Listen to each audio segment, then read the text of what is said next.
Now why don't you make like a tree and get out of here?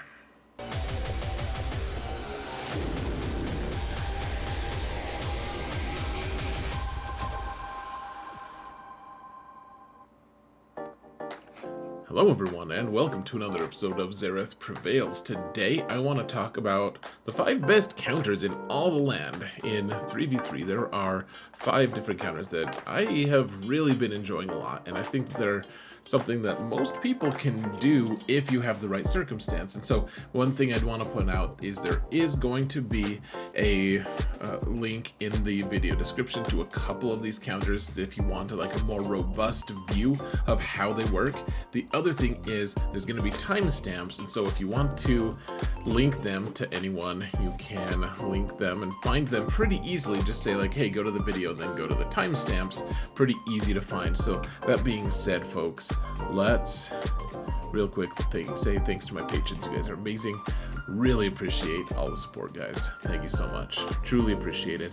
You guys are amazing. Also, just a quick reminder, folks, that if you want to support this channel for free, all you've got to do is hit that like button, subscribe, comment, do something to mount the algorithm. The algorithm is mounting 3v3 currently, and even if you don't like 3v3, it has crystals. The algorithm knows its business, folks. Let's get to the actual fighting. Here we go, guys. The first one. So this is against Lord Vader. This is against, I think, the only galactic legend that makes an appearance here today, but this is a pretty good one. If they have Maul, this does not work. This is against the dot cron that Lord Vader currently has, where it's like he accumulates more stacks of protection, more damage over times that he gives, and this does not work, guys, against a team with Maul. I just want to reiterate that. It doesn't work, but a lot of people are taking Maul off the team anyways. For whatever reason, that's what they're doing. And so you take Fennec lead with Grief and Embo. Here, check it out. So the idea here, guys, you can see all these stacks of protection here, and you know, Thrawn fractures Embo. Even if he fractures Fennec, it still works. Now, one thing I do want to point out, guys, a few of these videos are going to be showing against a slightly lower gear level maybe than I would prefer to show for these things, but I do want to just make sure and vouch for the fact that I've done these a few different times. I just couldn't find the footage, and so these work at a really high percentage because of the reasons I'll explain. But if there's ever any discrepancy with gear levels, it's like, well, this works. Maybe it would have taken a little longer, but you'll see. It's the mechanics of it are what make these really strong. So you want to put Armor Shred on Royal Guard in this case because you want to be able to take him out. Remember, that's 2 Armor Shreds once you get your contract, which is almost immediately, because Grief can just dispel all of those debuffs from Lord Vader. Then you get 2 armor shreds on Royal Guard, and that's minus 75% of his defense, like if it's armor or his resistance. So he's not doing that much right now. And then you're just going to, sometimes you'll just dispel on Grief, or with Grief, like usually that's what you want, because remember, you can't gain bonus turn meter if you have a damage over time. So okay, so we kicked the Royal Guard in his royal nuts, and now we gotta take out Thrawn as quick as we can. Remember, he's got extra defense right now because he's fracturing someone. Now he's no longer fracturing someone. He's in between fractures. All right, kick him in his blue balls. And now this is where Embo comes in. Basic on Lord Vader gets rid of all of those stacks of protection. And so you don't want to throw your hat, because the hat throw was going to waste you banners.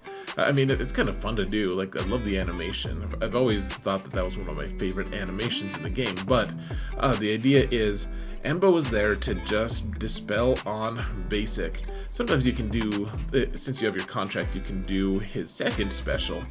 But one way or another, you're just going to be calling to assist here. Grief can also, with his assist call, dispel some of those stacks of protection. Well, all the stacks of protection, but he can't really be relied on to be like the #1 option for that. So again, we're just kicking him, and there we go. 55 banners. That's not really that abnormal. This is a pretty reliable counter, folks. It really is. It only works again like if there's Beskar, well, if there's Maul, you need Beskar Mando here instead of Embo, and then it doesn't really work that well. And so this is a pretty consistent one, guys, and it doesn't rely on, I think people have been saying like Boba works here. I guess he does. I think Embo is way more consistent and reliable. It's just not as epic, because Boba just destroys Lord Vader with one epic smiting. But I also like to keep Boba away from this, because then you can run a Boba lead with IG and Queel to clean up Lord Vader if you absolutely have to. If this goes sideways, which I don't think it really usually will, but if it does go sideways, kill the ads, and then Boba can take down Lord Vader in a second comp, therefore not putting all your eggs in one basket.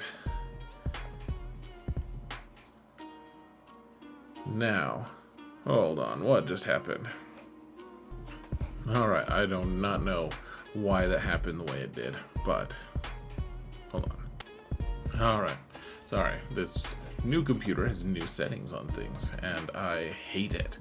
Now, this is a comp against Malgus. People are splitting their Malgus away from Darth Revan and Malak, and it's not doing them any favors. Again, this works very nicely against teams that have more relics even, but keep in mind, my Jedi Luke and Mace are not high relics on this. This is on my alternate account, in fact, and so we're facing people with lower relics as well, but they're still well modded and still very strong. You can see 3 Omicrons on Malgus and everything.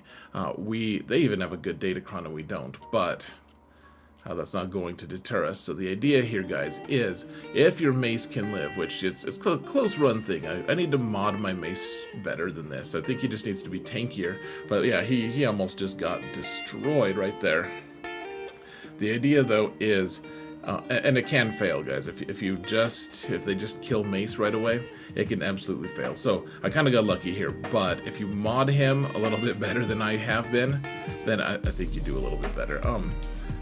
With that being said, we're just going to be undermining Malgus and his team as much as we can through Shatterpoint and the AoE. So the AoE from Luke, it stuns everyone, but the other awesome thing that it does is gives you wings. I don't know why I thought about that. Probably because I drank a Red Bull earlier today, but what it's going to do is decrease their health and protection by 10%, which is pretty nice. It adds up. It can get up to 50% of their max health and 50% of their max protection.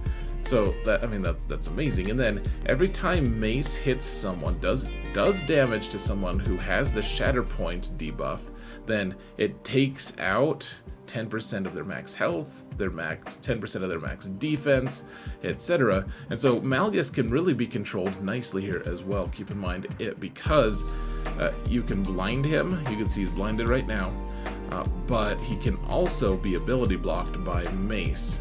So Mace basic, the Macic. Gosh, that was dumb.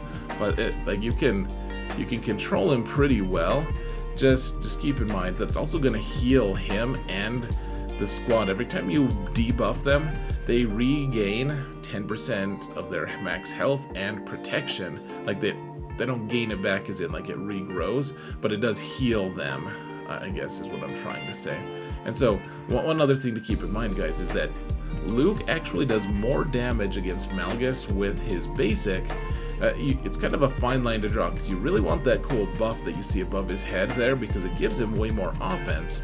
And we're using Hoda here because Hoda does give that really nice master's training, which is extra offense as well. But and then you also, so see how it healed him there.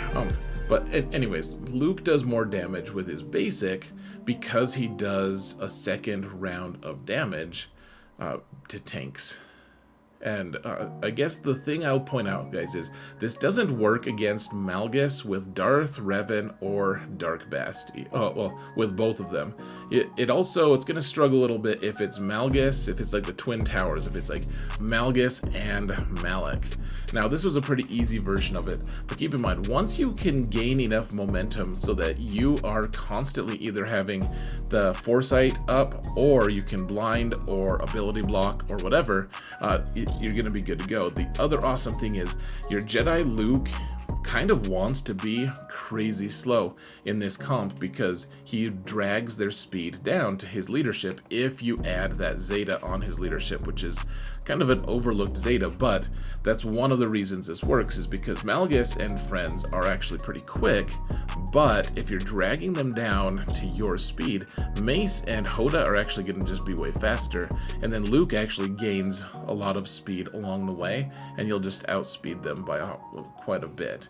Malgus is not immune to that, and it's kind of a funny way to take out a really strong team otherwise. Now, this one's maybe a little more specialized. This is against the Zorii team, and this is, like I keep saying, not against the highest relics, though, I mean, honestly, not a ton of people are going to have their Finn higher than Relic 5 anyways. My Tuskens are all Relic 7 for the crate raid, which I don't even do on this account, really, not too much. I mean, I do the crate raid, I just don't use Tuskens. But you need the Tusken Raider Omicron for this, so it's specialized. It just is. And you can use Tuskens to kill Zorii teams. Keep in mind though, the higher relic Zorii teams, or the really fast ones, or the well-modded ones, can kind of just blow all of your Tuskens away in a couple of volleys right off the bat before you can start getting your momentum going. Once you get your momentum going, I mean, I've seen people two-shot, or not two-shot, but like two-man this with the Tusken Chieftain and the Warrior. But if you want a consistent way to take this team out, you get the Tusken Raider Omicron. And then you just have him tank and tank and tank, and they can't do anything other than shoot your tank. You can see they got damage immunity there for a minute, which is totally weak, but I mean, you don't even have to do anything special. You can just kind of button mash. Save that big hit, that big special on Tusken for like the last hit if you can, because it kind of relies on how many stacks of momentum you have anyways. But you can see, I mean, you've got the mechanics on your side, and then you've really, I mean, like, that taunt is just devastating for a Zorii team because they don't have a way to get rid of it, and the taunt doesn't do anything to your Tuskens because it doesn't matter if you slaughter the Tuskens. No one cares, I guess. It's kind of a sad truth, but yeah, they die. All right, now we've got this Padme squad here, and the reason, so this is Darth Revan with Basti and then Savage. This works really nicely because Savage does not have a whole lot of protection compared to health. Like, most people want to mod him for health, which I think that's wise, frankly, but you can kind of exploit that here through stacks of courage. Now, this will be linked in the video description, my Gidme guide. It's use Gideon and Padme. So Gideon needs to be faster than the rest of the squad, and what he'll do is he'll reduce turn meter on, well, just on Savage in this particular case, but then I mean, it doesn't really matter. He reduces turn meter, and then it gives Padme, like all the Galactic Republic support characters under Padme lead, a huge amount of protection, which turns into a huge stack of courage, which courage does max health % damage. And you can see Savage just, I mean, it's a very tanky Savage, and he just disappears. Yeah, Relic 7 on Savage, so reduce his turn meter to get that protection. Now, something to point out here, folks, you can see Darth Revan hit Padme with fear because he's going to be faster than almost any Padme. Usually that's what happens, but Padme doesn't really care because she's immune to fear. The other two are not immune to fear, but that doesn't really factor in too much because you're not going to lose those stacks of protection anyway. So Padme goes, you see she has 20 stacks here, and Shaak Ti has 20 stacks of courage as well. So Padme could actually just call the assist if she wanted to. Well, the assist wouldn't work because there's no protection up on Shaak Ti, but you can see 20 stacks, 40% damage, max health damage per stack of courage here, or per 5 stacks of courage, and yeah, we're good to go. Now you don't want Shaak Ti to hit Darth Revan, because Darth Revan, like, it does damage in sequences. Like it looks like one big chunk of damage, but what it does is it applies 5 stacks of courage, and that does that much damage. Then it does another 5 stacks of courage and that much damage, then another 5 stacks, and it just looks continuous to our eye. But what happens is if you hit Darth Revan with that, at some point it'll trigger his 50% health thing, and he'll health equalize with Basti, and then the next one will hit him and he'll also health equalize with Basti, and you don't want that. You want someone to just take the full amount of hits, and eventually you'll be able to just single out Darth Revan anyways. So hit Basti, take her out. Basti's perfect on this squad because she and Revan get a huge amount of health based on just being together. So remember, you can't call assists against Darth Revan. You just kind of gotta chill for a little bit, guys. Just wait, be patient, and you gotta survive, of course. But I mean, Gidme works against a lot of stuff. Go check out my guide for it, guys. It just takes out so much stuff. It is maybe the most important squad in 3v3, at least in some ways. So here's the final one, guys, and it's fleets, but this is a really cool one. I showed you the loading screen because I want to show you no reinforcements against, so people take these Raddus teams, and this works against any Raddus team, at least the ones that I've found.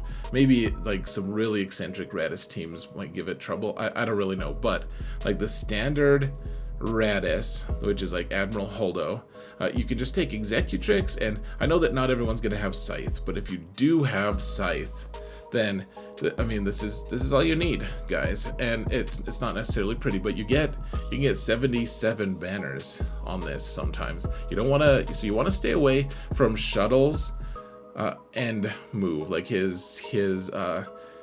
does a bigger hit, but it also calls someone to assist, and you don't want that someone to be Scythe. You want to protect Scythe. That's really the main thing. Now against Raddus, you want to hit their Falcon as often as you can, because you want to get rid of all of his buffs. Because when the Falcon does a ton of buffs, like it does extra damage based on how many buffs it has. So like that overdrive move, the one that then do the little spinny trick with and stuff, that one is, you get 3 stacks of that, but if you shoot him, then the Falcon's going to hit back and lose one of those stacks. So, you know, you kind of defang it in a way. Now, the other thing I want to point out, guys, is that Scythe, when it can, against Raddus is a fleet that really loves its buffs. You can see all these buffs accumulating.